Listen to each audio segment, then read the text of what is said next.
recording. Go ahead.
So welcome to the Vault of Souls.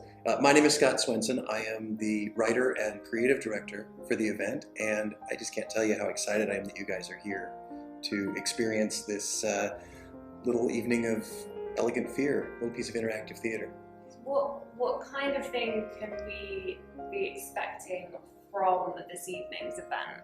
Well, I think the most important thing to remember is this is really kind of unlike any other event that is certainly available in Tampa, and there aren't many even available here in the United States.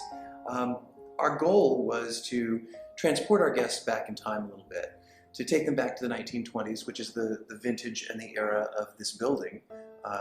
This building opened in 1923, and we took some of the history of that to help create a mythology or a backstory where people were coming to the bank to protect their souls in the afterlife.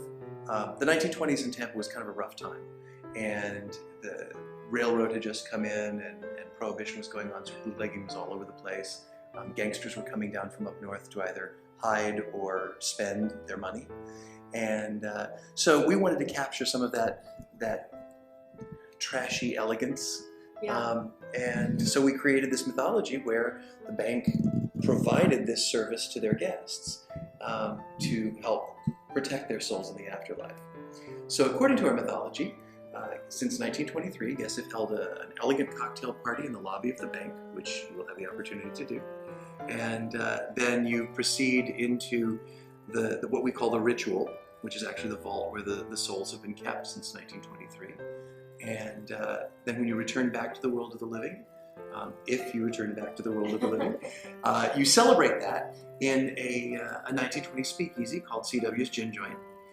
And then if you need a little bit more transition time to get back into the real world, we also offer what is called the Reader's Clearing, which is the third floor of the building. It has tarot readers and an espresso bar, gelato bar. And then before you leave, pick up a copy of the book of poetry that is written every year for this event, based on the characters and the scenes throughout. It's part program, part souvenir. Then you take your ticket to the valet and go back to the 20th century. Come back next year. Absolutely. Okay guys, so little bit of a secret. This is definitely filmed afterwards. So that we've already experienced this event. Everything that Scott has just said is so modest. It's the most thrilling evening, I can speak for Forrest and I, that we have had since being in the Florida. We've experienced this in other states and places around the world. Florida, you have blown it out of the park with this. Excuse the pun of theme parks, but to be thrown into something like this, where we came in and there are clowns, there's a ballet dancer, there's magicians, there's waltzing, there's everything in the first half an hour of stepping through the door and it's right at you in this completely beautiful, elegant ballroom. And then you get thrown down into the darkness and it's a bit spooky. And the talent here, for anybody who's wondering, is just phenomenal. But it's the last night, so you're gonna have to wait till next year when Scott, I'm assuring, is going to be. I'm sure you're going to be getting better about it each year, because with progress, everybody gets better. Well, this is actually our second year Yeah. of the event, and you know, we say second year, which makes it sound like we've been doing this so very many times, but in 2 years, this is our, well, we've had 20 nights of performance, because we only do 10 nights a year, and you know, I'm here every night of the event, watching and talking to everybody, and our staff is always looking for ways to improve, and the leaps and bounds we made between our first year and our second year are and I say this very humbly, are really staggering and surprising even to me. The team here is so eager to make things better. They're so eager to make it the ideal night for our guests, that to have a staff like that and have a cast like that, you know, they're coming up with new story ideas and coming to me and saying, hey, what if I added this? Or, Yeah. you know, what if we hid something like this downstairs so it would tie it up to what goes on upstairs?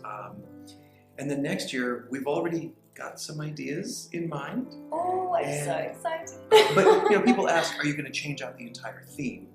And the answer is simply no, because this experience is so interwoven with the history of the building, Yeah. that to change the whole theme wouldn't really make sense.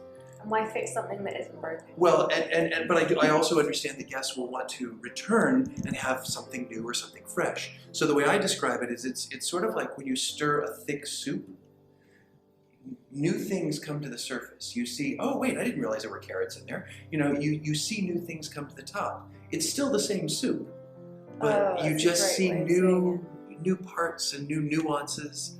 I love that. One of my favorite comments this year is a guest came last year and then returned this year, and they said, this year the event is refined. So we didn't change gemstones, we just polished the diamond that we had. And we hope to continue to do that for hopefully many years to come.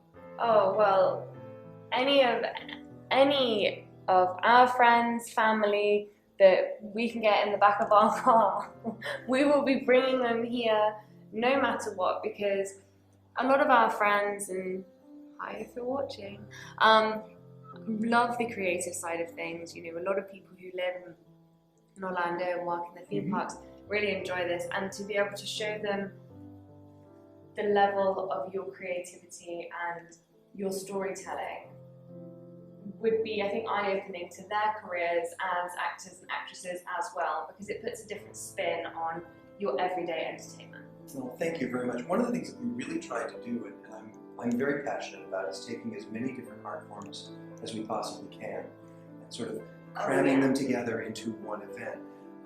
Because, you know, not everybody likes being scared. Not everybody has an appreciation for ballet. Not everyone has an appreciation for poetry. But if you put it all in the same space and you use it as elements within the same story, you can intrigue people enough to maybe sample something they hadn't tried before. And I think it makes the whole experience just richer by, even down to when you're in the gin joint, for example, there's a whole curated display of photographs down there that are all from the 1920s. And we actually brought in a local photographer, a woman by the name of Amy Martz, and she specifically found all of these images, and she then printed them and framed them and put together this gallery from the 1920s. I actually had the pleasure of meeting with Amy earlier, and she was explaining to me that the photographs were little teeny tiny images that she had to, in effect, bring back to life, because obviously there's only so much you can do with a low resolution photograph. The minute you blow it up, it's pixelated. Correct. So she had to pretty much hand draw back in these images. That's talent. Oh, absolutely. Magnificent. Absolutely. And it was such a joy to work with her, because even last year when she was installing the pieces, she would call me in. It was great. It was very collaborative. It was great to work together because she would call me in and say, Scott, does this look right to you? And I said, I'm going to sound bizarre, but can we like change these two because then my eye flows across the wall better? And she'd stop and she'd go, oh, see, this is why we're working together. Because with a lot of people, if you say, you know, the flow doesn't work, well, they're static images and people don't necessarily understand that. But the idea of looking at a wall and having your eye cross the wall and tell a story, because that's really what any entertainer does. We tell stories. Yeah. And so it was just a joy to work with Amy. She's amazing. Well, I think she would say the same for you. Every single person this evening has made our evening so much better than we could ever have anticipated. So thank you so much. And I think everybody who's watching this video would agree with me on just how pleasant you are to listen to, tell your stories, and you can hear the passion in your delivery of your stories on your work, your artwork. You know, yes, okay, there's somebody else doing the dancing, but they wouldn't be doing the dancing if it wasn't for your creative direction. So, well, thank you very much. I'm a firm believer that a director is like a lens. Yes. A director doesn't create the light. The director just focuses it into something beautiful. And I am blessed to work with an incredibly talented team of people.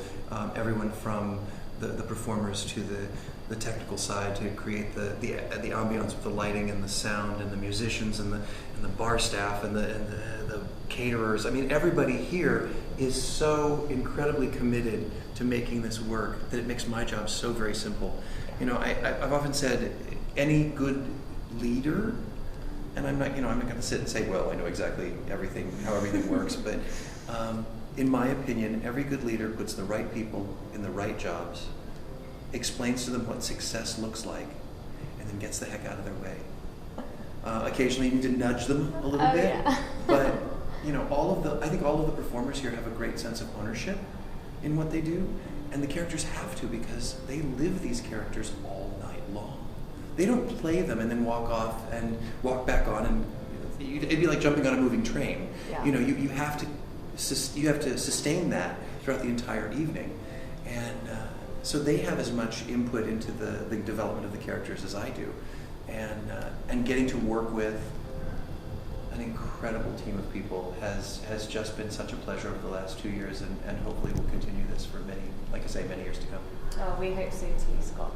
Well, we won't keep you any longer, so thank you for giving us your time to be able to come up and sit up here and answer some questions and explain a little bit more about what the Bolt of Souls is, so that everybody next year can come here and support it and enjoy it and relive what we've experienced this evening. Because I know that out of the 10 nights, maybe more, if we're lucky, that you'll be running next year, we're going to be here every single night. Wonderful. Well, cheers. Cheers to next year. Yes, cheers to next year. Happy Halloween. Happy Halloween.